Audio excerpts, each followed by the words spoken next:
हाँ, तो बच्चों क्या बात है कि हमारा एक टॉपिक है अल्फ़ा, बीटा और गामा विकिरण वाला। इसमें काफ़ी सारे बच्चों को दिक्कत हो रही थी कि भई अल्फ़ा, बीटा, गामा इस पे बहुत सारे क्वेश्चन पूछे गए हैं अलग-अलग। तो हम इसको कर लेते हैं आज कि सबसे पहली बात तो है कि अगर पूछा जाए कि प्रोटॉन, इलेक्ट्रॉन, न्यूट्रॉन से छोटे कण कौन से होते हैं और आपको ऑप्शन दे दिए जाएँ और उसमें लिखा जाए सबसे छोटे कण होते हैं प्रोटॉन, इलेक्ट्रॉन, न्यूट्रॉन और अल्फ़ा, बीटा का एक नाम दे दिया। तो इनसे भी छोटे होते हैं साइज़ में, आकार में कौन? अल्फ़ा, बीटा और गामा, पहली चीज़। दूसरी, अब ये पूछा जाता है कि अल्फ़ा का चिन्ह होता है ये एल बनाने वाला, बीटा होता है ये बी बना के नीचे की तरफ एक थोड़ा सा एक्स्ट्रा कर दिया, गामा होता है जैसे ये आर बनता है ना तुम्हारा, आर को थोड़ा सा बस बड़ा कर दो, ये गामा। तो इनका आवेश पूछा जाता है, तो अल्फ़ा पर धनात्मक आवेश मतलब कि पॉजिटिव, बीटा पर नेगेटिव यानी कि ऋणात्मक और गामा पर शून्य आवेश, कोई आवेश नहीं होता। फिर इसमें पूछा जाता है कि भाई सबसे ज़्यादा भेदन क्षमता, मतलब अगर शरीर पर वो किरणें गिर जाएं सीधी तो हमारी हड्डियों को भी आर पार कर देती हैं, हड्डियों के आर पार चली जाती हैं, तो वो हैं गामा किरणें। तो और एक पूछा जाता है कि सबसे भारी कौन सा है, सबसे ज़्यादा भेदन क्षमता किसकी है? गामा की, उससे कम बीटा, उससे कम अल्फ़ा। पूछे कि सबसे भारी कौन सा है तीनों में से, तो अल्फ़ा, अल्फ़ा से भारी बीटा और सबसे नहीं अल्फ़ा, अल्फ़ा से कम भारी होता है बीटा और बीटा से भी कम भारी यानी कि सबसे हल्का, इन तीनों में से सबसे हल्का होता है गामा और तीनों में सबसे भारी कौन सा होता है? अल्फ़ा। एक आता है कि सबसे ज़्यादा तरंगदैर्ध्य या लैम्डा जिसे तुम बोलते हो वो किसकी होती है, तो जो सबसे भारी है उसकी अल्फ़ा यानी कि अल्फ़ा कण जो होते हैं उनकी तरंगदैर्ध्यता सबसे ज़्यादा होती है और गामा की तरंगदैर्ध्यता सबसे कम होती है। ये इसका है कि भाई तरंगदैर्ध्यता सबसे ज़्यादा अल्फ़ा की, फिर बीटा की और फिर गामा की। एक क्वेश्चन पूछा जाता है इसमें कि सबसे ज़्यादा आयन क्षमता, आयन क्षमता मतलब जो आयंस बना ले, आयंस पता है ना, जिसपे पॉजिटिव आ जाए या नेगेटिव आ जाए, तो सबसे ज़्यादा आयन क्षमता किसकी होती है? वो होती है अल्फ़ा की। ठीक है, यहाँ पे लिख लेना अल्फ़ा की, सबसे ज़्यादा आयन क्षमता अल्फ़ा की। एक क्वेश्चन और पूछा गया था एक बार कि जो हीलियम के कण होते हैं, हीलियम के कण के जैसा कौन सा होता है? ठीक है, क्योंकि देखो हमने पता है कि भाई हीलियम का जो भार होता है वो तो कितना होता है? 4। ठीक है, और हीलियम का जो मास होता है, एटॉमिक क्रमांक होता है, वो कितना होता है? 2। ठीक है, अब ये पूछ लिया जाए कि हीलियम के कण जैसा कण कौन सा है तीनों में से, तो कौन सा कण होता है जो हीलियम जैसा होता है? अल्फ़ा। इसीलिए अल्फ़ा क्या होता है? सबसे भारी भी होता है।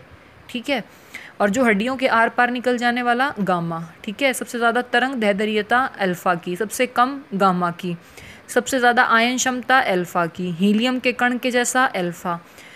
अब चुंबकीय क्षेत्र अगर लगा दिया जाए तो हमें भी पता है चुंबकीय क्षेत्र के दो क्या होते हैं? पोल, ध्रुव होते हैं, एक उत्तर ध्रुव एक दक्षिण ध्रुव। तो अब गामा के ऊपर तो कोई चार्ज या आवेश है ही नहीं, आवेश तो है ही नहीं। अगर इसमें आवेश नहीं है तो गामा चुंबकीय क्षेत्र में कभी भी विचलित नहीं होता है, गामा कण, क्योंकि उस पर कोई आवेश नहीं है।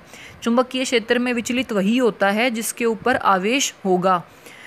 और अल्फ़ा उत्सर्जन में, ठीक है, अल्फ़ा मतलब अल्फ़ा कण जो है, उत्सर्जन जब होता है उसमें 2 प्रोटॉन और 2 न्यूट्रॉन की हानि होती है। ये क्वेश्चन भी एक बार आया हुआ है कि जब अल्फ़ा उत्सर्जन होता है मतलब अल्फ़ा निकलता है कहीं से, तो वहाँ पे कितने प्रोटॉन और कितने न्यूट्रॉन की हानि हो जाती है? तो 2 प्रोटॉन और 2 न्यूट्रॉन की हानि हो जाती है। तीव्रगामी इलेक्ट्रॉन, तीव्रगामी सबसे तेजगामी इलेक्ट्रॉन जो होते हैं, इलेक्ट्रॉन मतलब नेगेटिव, नेगेटिव अब देख लो किस पे है, तीनों में से नेगेटिव किस पे है? बीटा पे है, तो तीव्रगामी इलेक्ट्रॉन या कण कौन से हो गए? वो भी बीटा ही हो जाएगा। ये 2-3 क्वेश्चन और हैं। एक क्वेश्चन भी आया हुआ था कि भूपर पट्टी में क्या पाया जाता है। ठीक है, भूपर पट्टी में अगर सिर्फ पूछे कि तत्व कौन कौन से हैं, तो सबसे पहली बात तो तुम यही याद रखो कि भूपर पट्टी जो होती है सबसे ऊपर वाली होती है ठोस मिट्टी। ठीक है, अगर तुम धरती के 3 हिस्से होते हैं ना, पता है ना, सबसे ऊपरी परत, ठीक है, सबसे ऊपर वाली ये मान लो, ठीक है, फिर उसके बीच वाली परत और सबसे नीचे वाली, ये तो होती है भूपर पट्टी। ये होती है कौन सी? प्रवार, प्रवार या मेंटल भी बोलते हैं इसको। और तीसरे वाली कौन सी होती है? कोर। ठीक है, कोर मैंने लिखा हुआ है, ठीक है, इसको हिंदी में लिख लेना अपने आप से, तुम्हें पता ही है मेरी इंग्लिश थोड़ी सी इधर उधर हो जाती है। तो भूपर पट्टी, ठीक है, भूपर पट्टी होगी। तो पूछा गया है कि भूपर पट्टी कैसी होती है? ठोस होती है। जैसे ज़मीन में थोड़ा और नीचे जाओगे तो तापमान बढ़ जाता है, तो जो हमारी प्रवार होती है वो क्या होती है? दलदली होती है। और करोड़ जब बिल्कुल पृथ्वी के बीच वाले हिस्से की तरफ चले जाएंगे तो हम वहाँ पे क्या होता है? तरल अवस्था में होता है, मिट्टी है ना बिल्कुल उबलती हुई लेकिन खौलती हुई। तो पूछा गया कि कौन से तत्व पाए गए हैं, तो भूपर पट्टी में तत्व पाए जाते हैं सिलिकॉन और एल्यूमिनियम। प्रवार में पाए जाते हैं सिलिकॉन और मैग्नीशियम। करोड़ में पाए जाते हैं आयरन और निकल। और आयरन और निकल भी कैसे मिलेंगे? ठोस अवस्था में नहीं होंगे, तरल अवस्था में, इतना गर्म होता है तापमान वहाँ पे। फिर एक क्वेश्चन था कि भूपर पट्टी में जो अधातु है सबसे ज़्यादा कौन सी पाई जाती है? तो ऑक्सीजन। अगर पूछे कि धातु या तत्व कौन सा पाया जाता है तो लिखोगे कि एल्यूमिनियम धातु पाई जाती है। धातु ये एल्यूमिनियम, अधातु ऑक्सीजन। एक क्वेश्चन ये भी कई बार पूछे गए हैं, सब बच्चों को दिक्कत हो रही है कि सबसे ज़्यादा प्रोटीन किस में होता है? सबसे ज़्यादा होता है सोयाबीन में। सोयाबीन के बाद होता है दाल में। दाल से थोड़ा कम होता है मछली में, और मछली से कम होता है अंडे में। तो जहाँ पे भी क्वेश्चन आए कि सोयाबीन में है कि दाल में है, तो सब तुम्हें पता होना चाहिए कि सबसे ज़्यादा होता है सोयाबीन में, फिर दाल में, फिर मछली में और फिर अंडे में। प्रोटीन का पाचन, अब तुम इसको याद कैसे करोगे? देखो ये 3 बहुत ही ज़्यादा इंपॉर्टेंट हैं। प्रोटीन का पाचन, प्रोटीन मतलब देखो पी से शुरू हो रहा है, ठीक है।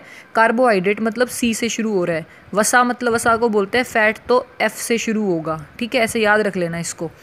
प्रोटीन है, अब प्रोटीन का पाचन करना है, तो प्रोटीन का पाचन कौन सा एंजाइम करता है? एंजाइम है ये, ठीक है, लिख लो इसके ऊपर एंजाइम। एक ये पेज बार बार उड़ रहा है। तो प्रोटीन का पाचन क्या होगा? देखो प्रोटीन है पी, ट्रिप्सिन किससे शुरू होगा? टी से।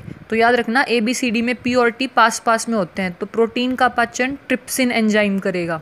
कार्बोहाइड्रेट मतलब सी से, अमाइलेज मतलब ए से, और सी और ए भी आसपास होते हैं ना ABCD में, तो कार्बोहाइड्रेट का पाचन कौन सा करता है? अमाइलेज एंजाइम करता है। वसा, वसा यानी कि फैट, फैट मतलब मोटापा, ठीक है। वसा फैट एफ से, तो लाइपेज होगा एल से।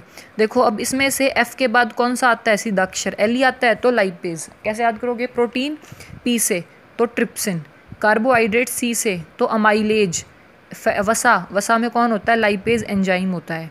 और एक ये तुम ऐसे याद कर लेना, प्लाज्मा में प्रोटीन, जो प्लाज्मा होती है हमारे शरीर में 55% प्लाज्मा होती है, ठीक है। तो प्लाज्मा में जो प्रोटीन होता है वो कौन सा होता है? फाइब्रिनोजिन, फाइब्रिनोजन है, ठीक है। जय ये मात्रा हटा रखी है मैंने यहाँ से।